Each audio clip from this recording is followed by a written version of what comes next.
საქართველოს გარემოსა და ბუნებრივი რესურსების დაცვის მინისტრი ხათუნა გოგალაძე შვეიცარიის თანამშრომლობისა და განვითარების სააგენტოს რეგიონულ დირექტორს საქართველოში რუდოლფ შოხს შეხვდა.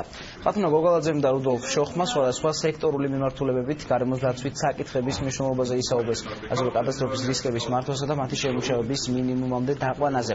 ასევე განიხილეს ორი ქვეყნის საომავლო თანამშრომლობის პრიორიტეტული საკითხები.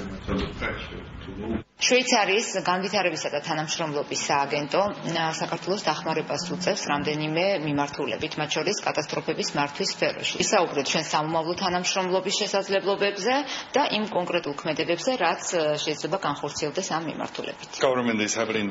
სააგენტო საქართველოს დახმარებას უწევს რამდენიმე მიმართულებით, მათ შორის კატასტროფების რისკების მართვის კუთხით. ჩვენ მხარს ვუჭერთ ადგილობრივ ხელისუფლებას ისეთი სფეროების განვითარებაში, როგორიცაა გარემოს დაცვის ინფრასტრუქტურის და სოფლის მეურნეობის საკითხები.